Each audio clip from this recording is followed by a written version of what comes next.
The Secret of the Nag Hammadi Library, Forbidden Truth. Nag Hammadi is in Egypt, south of Cairo. It's between Cairo and Aswan, north of Luxor.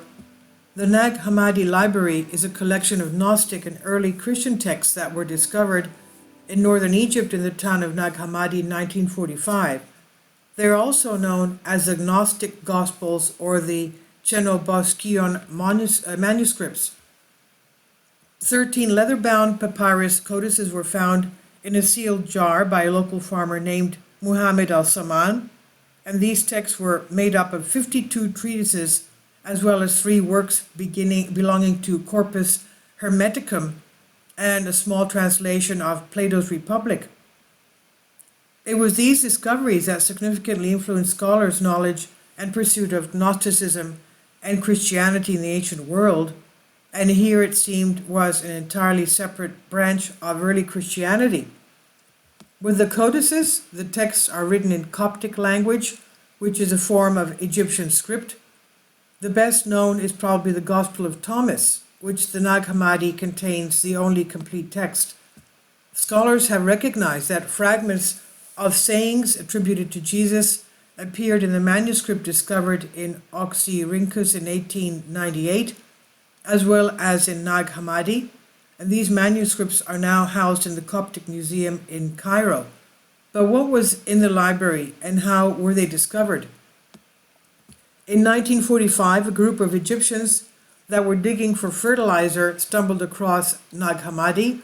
They were at the base of the Jabal al-Tarif location on the east bank of the Nile and across the river from the town of Nag Hammadi.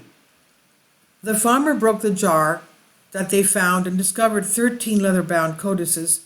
He took them home and his mother used some of the pages for fuel, unfortunately, on the home oven, thinking them valueless. The codices were, however, quickly passed into the hands of various antique dealers. Importantly, it ended up in the Jung Institute in Zurich before being moved to the Coptic Museum in Old Cairo, where it went through preservation and has been sustained ever since. Despite the hoard of manuscripts being referred to as the library, researchers have no definite evidence that they were created with a larger collection in mind. The scripts, writing styles, and materials and dialects are all varied and diverse. There have been estimates made that suggest there were at a minimum 14 different scribes throughout the texts. Although they are all written in the Coptic language, some of the texts are similar to the more Sahidic dialect, while others are closer to the Sub-Mimic. And as well as this, there are huge variations between these two quite similar scripts. It's likely that the manuscripts were copied in various locations and collated later on by a group of individuals. In addition to their insight into the history of religions, the texts have reinvigorated the study of the Coptic philology and codicology. Many of the leather covers of the text contain scraps of discarded papyrus glued together in order to make the cover more firm.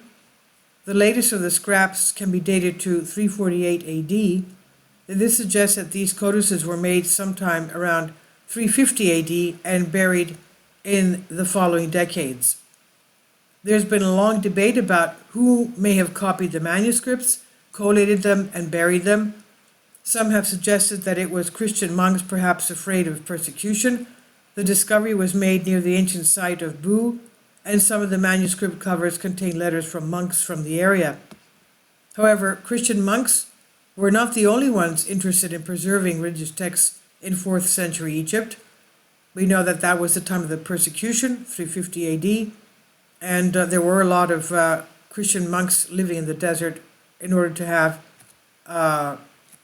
more seclusion and quiet and asceticism, their practice. So this cannot be proven who decided to keep these texts safe for future generations. It's even been speculated that the Bishop of Athanasius of Alexandria, declaration of the Bible for the Egyptian church in a letter in 367 AD, may have led to the burial of the codices. However, there is nothing to confirm or deny these theories.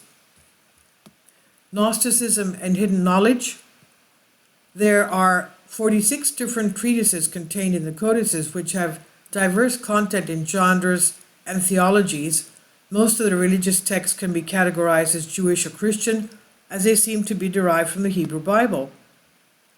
However, there are also aspects of the manuscripts that don't come from this.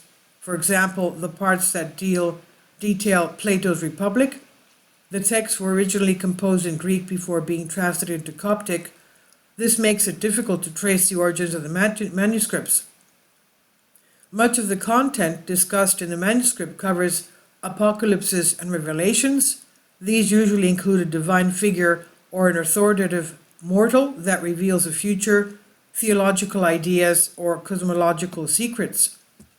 Despite many of the texts referring to themselves as Gospels, none of them resemble the Gospels of the New Testament that are present today. For example, the Gospel of Thomas seems to just be a collation of Jesus' sayings without any narrative to guide them along. The discovery of Nag Hammadi has had a huge impact on various areas of religious history of the Mediterranean ancient world. This is true despite the results not being completely clear as of yet. Scholars have spent decades editing and translating the tracts and are still trying to work out how the new data impacts fields such as the New Testament, Gnosticism, and the traditions of Jesus. Before the discovery, only a handful of published works existed for Gnosticism written in the Coptic script. Scholars can now read work in Coptic translations, works produced by Gnostics themselves, rather than rely on accounts from their opponents. These accounts often include cliched charges and attacks on Gnostics. However, despite the discovery, scholars have been unable to identify a definite description of the Gnostic faith and how people became indoctrinated into Gnosticism.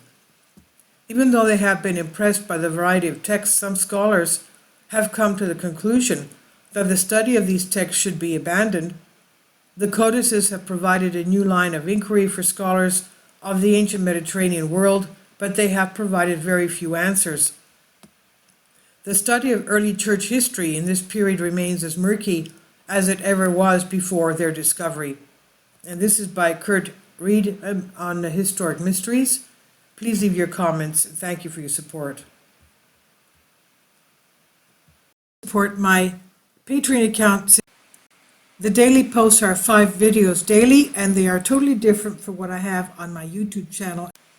Thank you so much for your support and that you find all my content so interesting. You'll find the Patreon account details in the description box below.